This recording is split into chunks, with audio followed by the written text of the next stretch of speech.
Here we are. Hey everyone, it's Maxine and Kendra with your Road to Home. We have our friend Melissa in the back with us with Step by Step Tech. We're gonna ask Melissa some questions. She's a Carbon Valley community member. So yeah, hi Melissa. Hello, I'm so excited. This is so much fun. We're so excited to have you here today. Melissa, you want to tell us a little bit about yourself and a little bit about your business? Just a little intro. Sure. I was a classroom teacher for almost 20 years, and in 2020 I decided to leave the classroom and start my own business.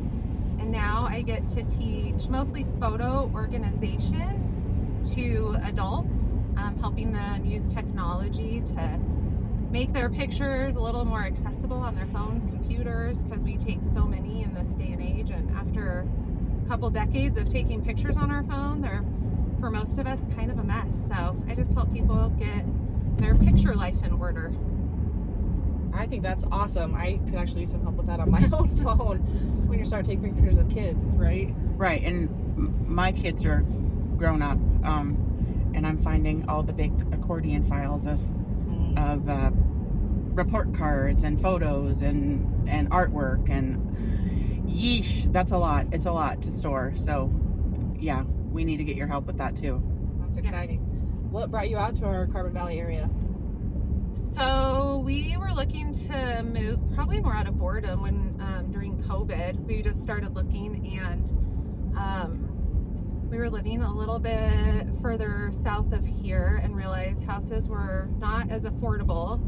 And so we started looking up north and realized how much it was growing up here and how much more house we could get up here. And we had some friends who lived up here who just loved the area and always were talking about what a great community it was to raise their kids, kind of the small town vibe. And so we ended up finding our house, and we've lived up here almost 4 years now and have loved it and wish we would have almost moved up here sooner. That's awesome. And you're in the barefoot community out here in Firestone? Yes, and we love it. We can't believe how fast it's grown since we've lived up here, but it's an amazing place to raise our kids for sure. That's awesome. I love coming to check out the pool in your neighborhood for sure. Yes. And you have a tight-knit neighborhood over here. You guys are pretty... You guys do a lot of stuff together. You have a community center out here, correct? Yep, and as with anything, it's as involved as you want it to be or not want it to be, but there's a lot of different niches of opportunity to connect with people, whether it's, connecting with other women in the neighborhood, or, workout groups, or my kids just love it. It's kind of like living back in the 80s. I feel like they ride their bikes all around the neighborhood like we used to do, and they can go down to the lake. They build forts by the lake. They can go to the rec center and play basketball or pickleball. They go to the pool all the time with their friends. It's nothing like where we were living before, where I would not let them ride their bikes all around. Not that it was dangerous, but it just wasn't this. I feel like we're kind of in an isolated community, it feels like, where they can really just ride around and explore. So we love it up here.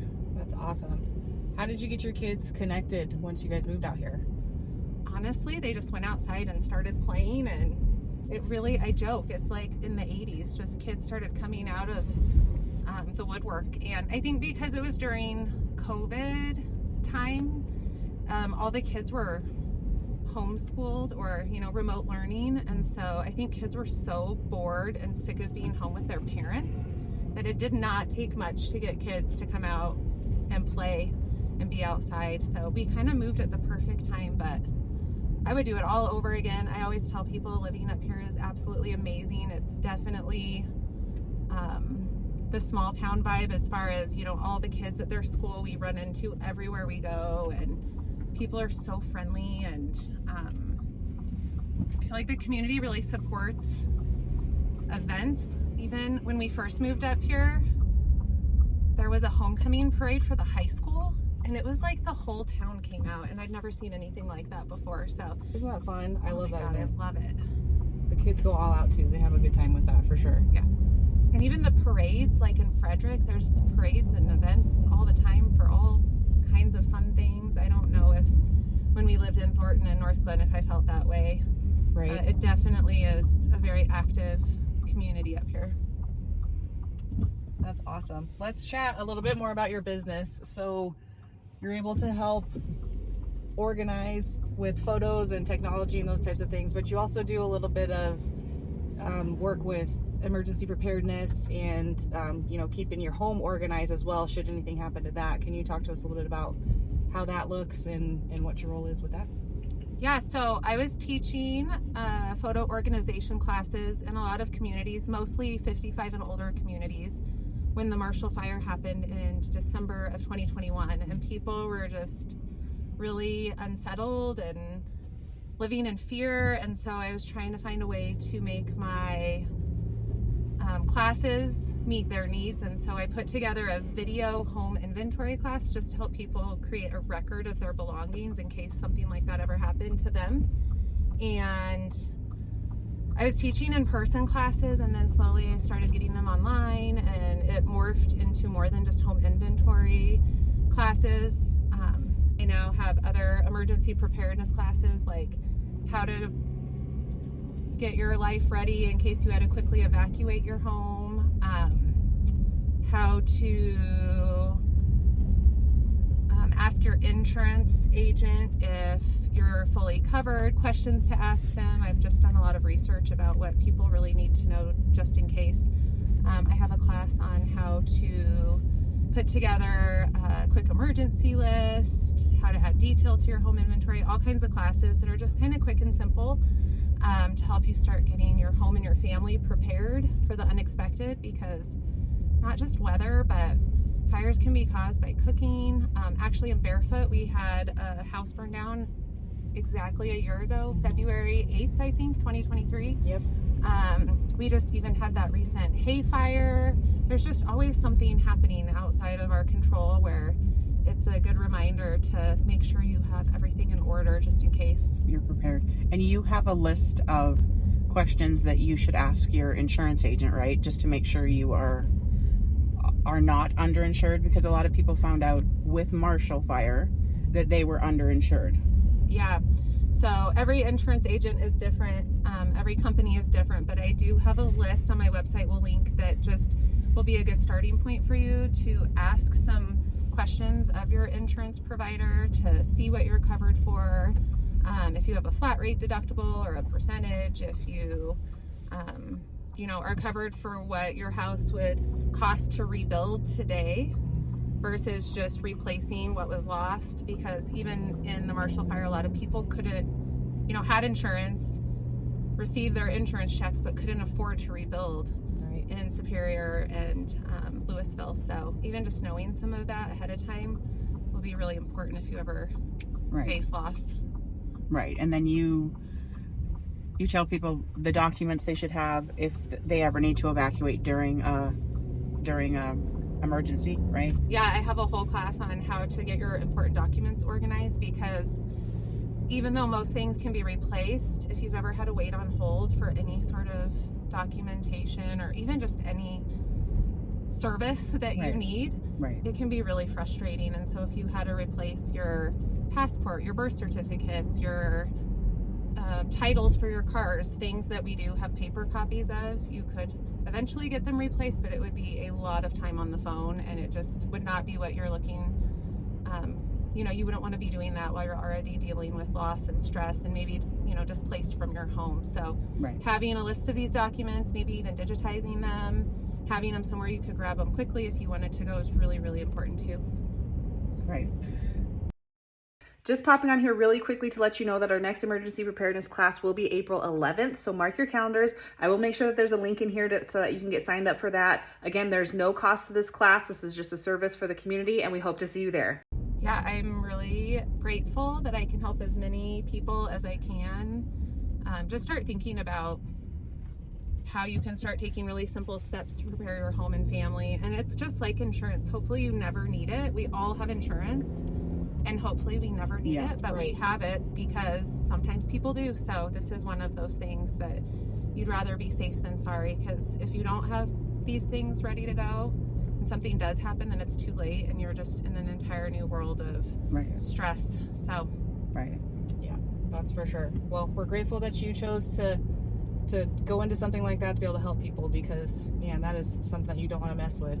Yeah, people kind of take that for granted, don't they? Like, yeah, you know, 100%. that it's not going to happen to me. Mm-hmm. And then, you know, there's a whole neighborhood that burns down more than, you know, like we experienced in Colorado and Superior. So, yep, you never know what's going to happen. So let's talk a little bit more about Carbon Valley with you. What's your favorite restaurant to eat at out here? Hefe's in Longmont is our favorite so far. They do have delicious tacos. Yeah. I think the pork belly's my favorite. I like they have a veggie one. Oh, nice. Oh, they have the bang and cauliflower too. Yeah. Is that what they call it? Yeah. That's a good one too. Yeah. Awesome. What are some of your favorite things that you like to do with family out here? We go to a lot of the high school sports games, which I swore I would never be that guy, but it's kind of fun because the whole town goes out. And so we're in a lull right now. We don't have a kid in high school, but last year and for the previous 4 years we did, and next year our youngest will be in high school. So it's kind of funny. I laugh that I'm still going to some of the games when I don't have a kid this year. It's like my free year and I'm still going, but we like to go to the games. And even the wood carving festival has become one of our favorites in Frederick. Yes. The wood carving festival. You have to tell. know No, about this? I don't know. Tell us about it. Kendra, do you know more? It's in July, I think. Chainsaws and Chuck Wagons. That's what it's called. My mind was blank there for a second. Yes, the Chainsaws and Chuck Wagon event. Yeah. That's actually one of our favorite events to go to too, especially with the kiddos, so that they can watch, and they carve they bring in carvers from all across the nation. Yeah. They all get assigned a log when they show up here, and then they've got 3 days to carve their design and complete it, and then the whole area gets to vote on the winner. That's why they have all of the carvings placed around Carbon Valley in our town here. Yeah, so they all come from this event every year. I'm not sure what the winner gets, probably some kind of cash grand prize, but it's super fun to watch. It's incredible what they can do with a chainsaw. So yeah, that's a great one, Melissa, for sure. Yeah. And then I think we are lucky because we live in Barefoot Lakes, but also the lakes, you know, anybody can come up and use them. And so in the summer we love paddle boarding, and even just walking or jogging around the lake is super fun. That's awesome. I'm gonna come up and paddleboard with you this summer. Yes, we have a paddleboard. We haven't used it yet. So easy up here. Just throw it in the back of your car and jump in the lake. That's awesome.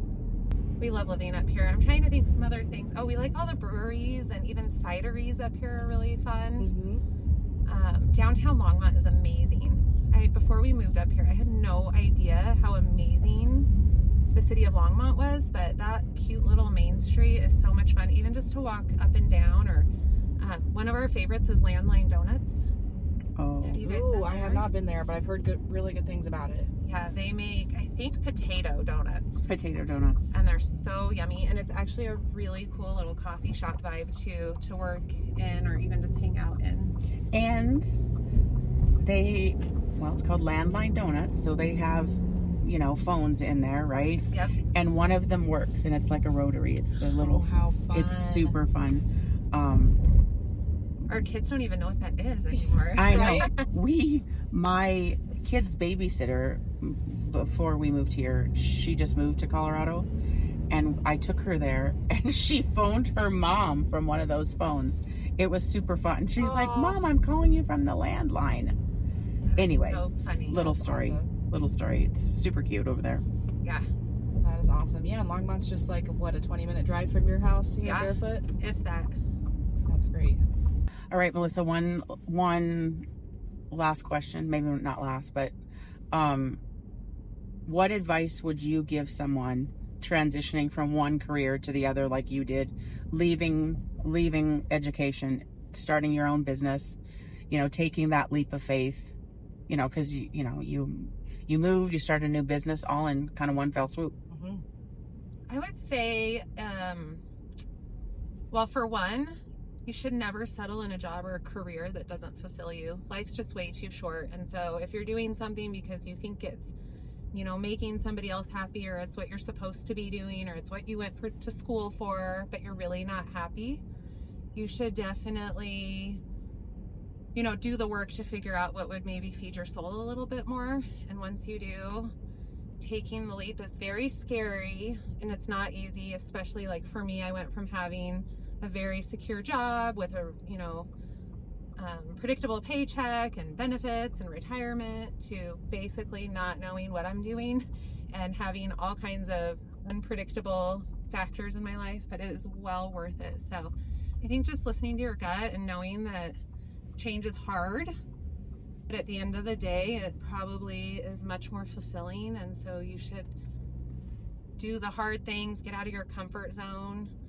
I think it's a great model for your kids too, to show that you should chase your dreams. And I don't know, I always think too, maybe think like a year or 5 years from now, what do you want to be doing? And if it's not what you're doing now, you have to make change. Right. Otherwise, if you don't, you'll probably be doing the exact same thing, and 5 more years of your life will have passed you by. So yeah, that was a lot of good nuggets right there. I think you answered that beautifully.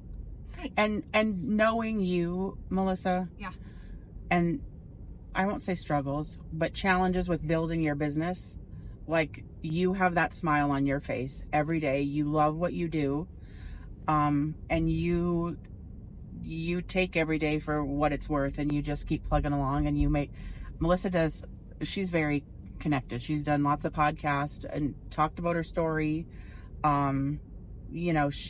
She's just, you love what you're doing right now. Yep, it's plain to see. Well, thank you so much for sharing your beautiful energy with us today. It was a pleasure to have you on our podcast as our first guest on Your Road to Home. I feel so privileged. Thank you. Right. Two of my friends in the car, driving around Carbon Valley. I love it. So fun. So we'll have all of Melissa's contact information on here for you guys. If you have any follow-up questions, please comment, and we'll be sure to follow up with you guys and get back to you on that. And we hope you enjoyed another episode of Your Road to Home. Bye. Bye.